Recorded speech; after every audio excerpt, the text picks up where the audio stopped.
the Armenian Philharmonic with Alive for the Tsar, the Polonaise by Mikhail Glinka. This is the Green Room on the Classical Cafe. I'm Katelyn Matson-Levy, and we are joined by Maestro Daniel Hege from the Wichita Symphony Orchestra, and he sure does have something wonderful to talk to us about today, the upcoming Masterworks concert for this Sunday. Hello, Daniel. Hello, Katelyn. How are you? Snowed in? Yeah, there's a lot of snow here. It's very cozy, but I'm used to that. I'm used to that in Syracuse. Not so used to it in Wichita, but it looks fantastic out there. But probably not great for driving on. So you don't need to go out, folks. Stay in. But by the time Sunday rolls around, we're gonna have perfect weather for people to get out. Exactly, it's going to be ideal for coming to a concert on Sunday afternoon. Great for parking and walking outside. So please come to the concert on Sunday. Tell us about it. Well, we have a fabulous program. We're starting off with a symphony by Florence Price. She was a female Black composer who had the first symphony premiered by the Chicago Symphony in 1933, which is extremely remarkable when you think about how things were back then, to have a work like this performed by the Chicago Symphony back in 1933. So that's the work that we're starting with. Florence Price, her work was actually known at that time, but then kind of fell into obscurity until later on. Some people discovered her works that were basically left behind in a home in Chicago. And so there's been this whole renaissance of Florence Price's work coming to light. And so lots of orchestras have played a number of her works. And we thought we would jump all the way in and do the first symphony, which is about 40 minutes, a very significant work.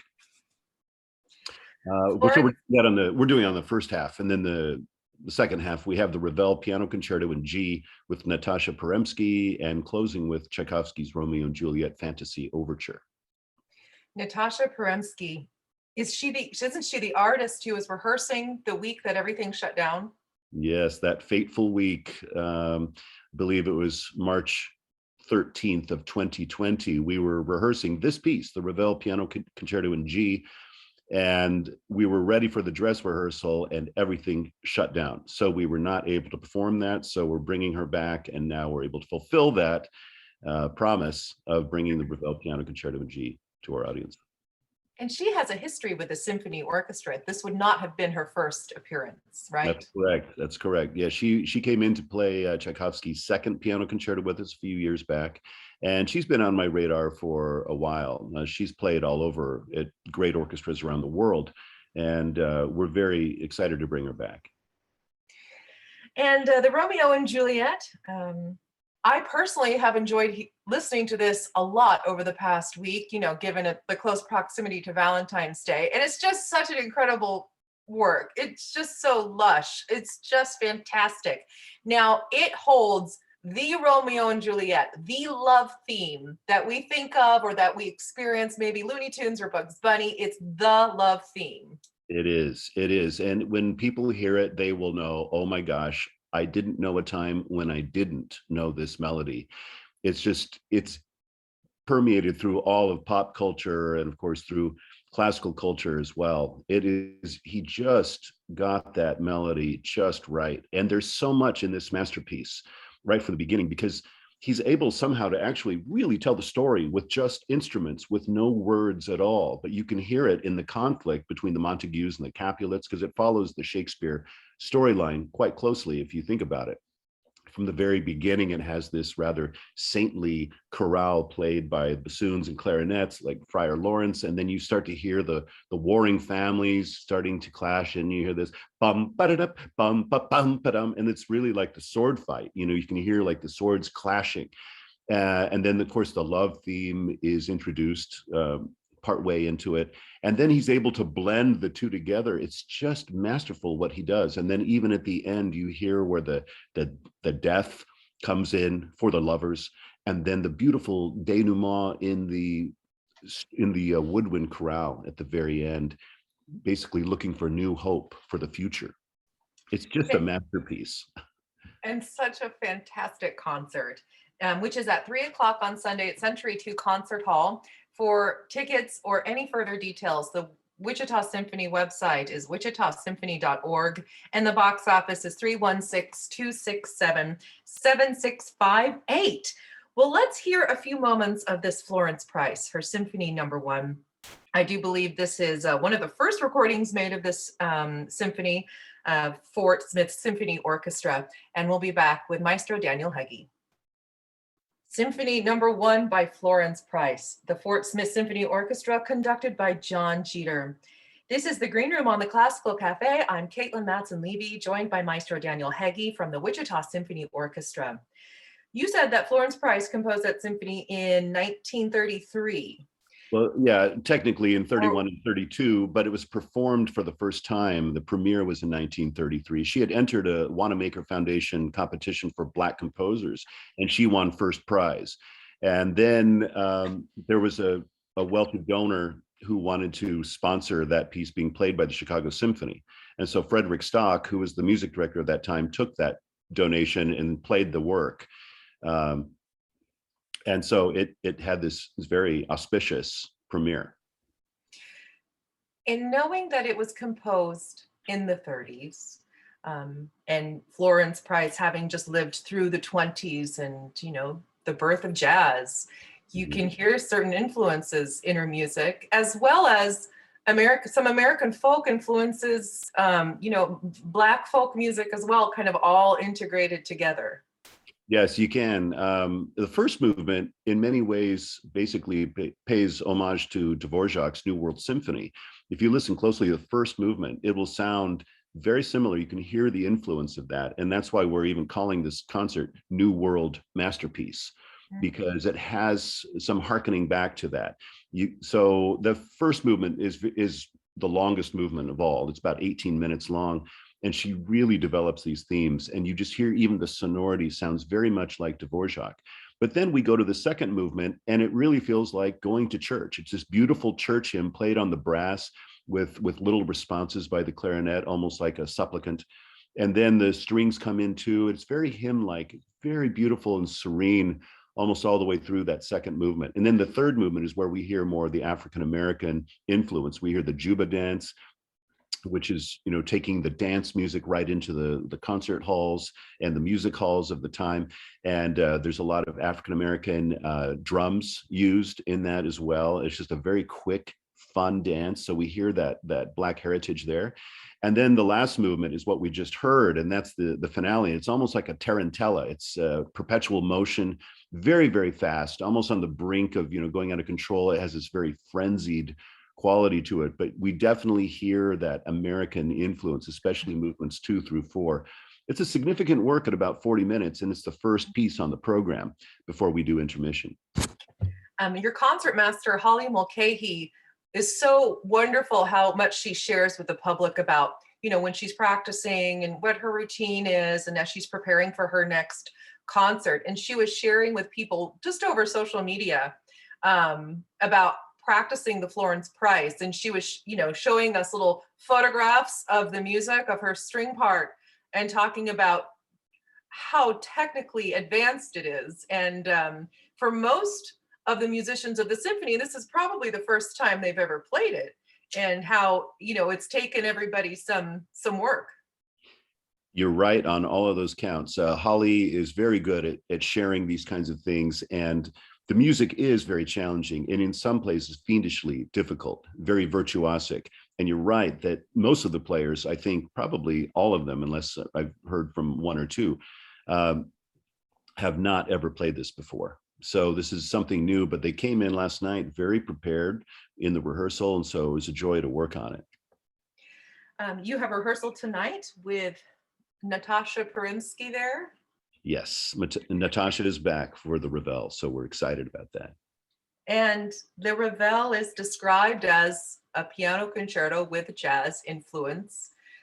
So it has that relationship to the Florence Price as well.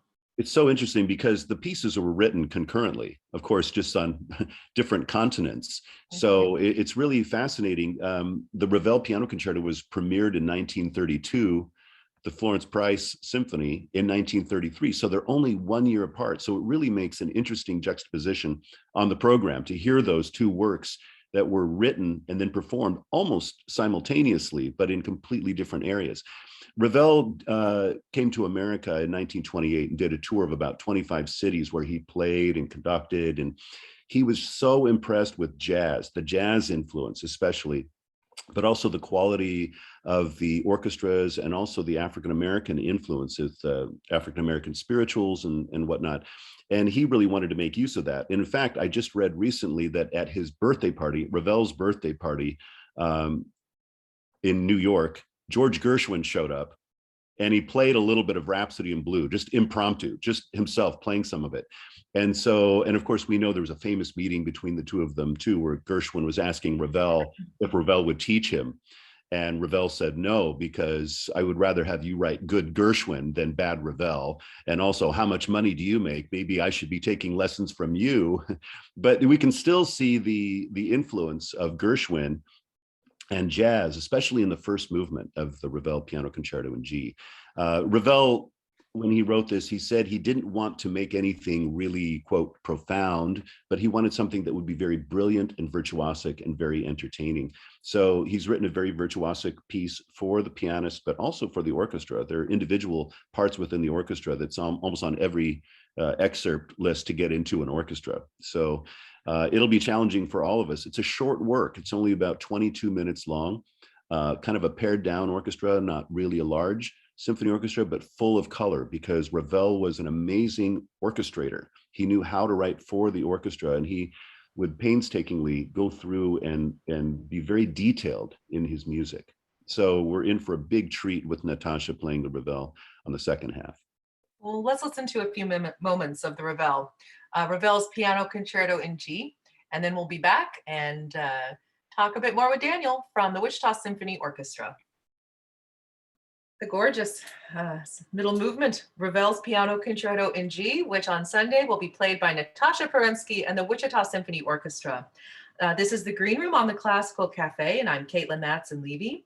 Maestro Daniel Hege, we've been talking with all about the Symphony Orchestra coming up, which is this Sunday at 3 o'clock, Century 2 Concert Hall. For tickets, go to wichitasymphony.org. They will also be selling tickets at the door, as always, or you can call the box office with questions, and that is 316-267-7658. The Wichita Symphony Orchestra has been a leader in the arts community in terms of showing us all the way to make music together again safely. So along those lines, Daniel, what are the current COVID protocols? Everyone must be masked when they enter the building, and you have to keep your mask on at all times. And you have to show either proof of vaccination or a negative COVID test within the last 72 hours, I believe. And so that's the same as it has been. And we're doing this to protect the safety of our patrons. The orchestra goes through the same thing. Only during the time that the brass or winds have to actually play, they remove their mask, but then they put it on for rests, even in between. So, and of course, all the strings and percussion, and I am masked as well. Wonderful. Your season isn't nearly over yet. You still have a couple more Masterworks concerts coming our way. What are they? Well, the one after this in March is going to feature the chorus, which does Symphony Chorus on Schubert's Mass in G.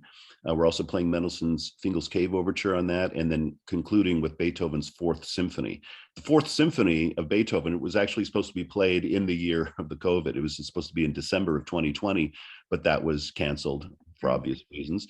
But we're bringing that symphony back. So that's going to be practically an all classical music program, but we're happy to feature the chorus back with that. And then the final concert of the season is going to have Holly Mulcahy playing the solo part of The Rose of Sonora, which was also supposed to be played in the COVID year that didn't happen. So we're bringing that finally. So we're hoping that's all going to work. We know it will. And that's also going to have Westwater Images up for the second half. So it's going to be a real blockbuster program. That's in April. Images from around Kansas? Images from the West? The Southwest of the United States. And we're going to be playing some Americana music at that time too. So it's going to be a real feast for the senses. We have a cowboy chorus of men on that piece of the Rose of Sonora that are going to be chiming in. Hopefully they'll be in their Western garb for it, and Holly dresses up well. It's really about the West. It's great. And George S. Clinton, who is the composer of that, will be there too.